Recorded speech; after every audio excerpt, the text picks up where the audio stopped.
قال ومصاحبة الصالحين خير وبركة. قال تعالى الأخلاء يومئذ بعضهم لبعض عدو إلا المتقين الذين على التقوى تجد بينهم الصحبة الطيبة، ما تجدهم يشربون الخمر، ما تجدهم يأكلون الشمة، ما تجدهم يشربون السيجارة، ما تجدهم يسبون ويلعنون ويطعنون ويتكلمون في فلان إلى غير ذلك. قال الله عز وجل ويوم يعض الظالم على يديه يقول يا ليتني اتخذت مع الرسول سبيلا. اسمعوا يا شباب، اسمعوا يا شباب، اسمعوا يا من تخالطون الصحبة السيئة، اسمعي يا أيتها الفتاة إلى من تخالطين من يذهبون بك إلى أماكن الرذائل وغير ذلك. ويوم يعض الظالم على يديه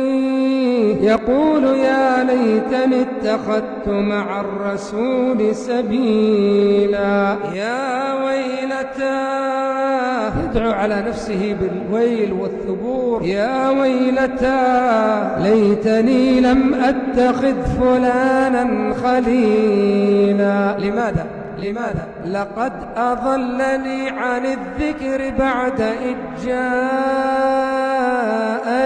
وكان الشيطان للإنسان خذولا. هذه هي الرفقة السيئة، وذلك العبد يندم يوم لا ينفع الندم، وذلك العبد يندم يوم لا ينفع الندم.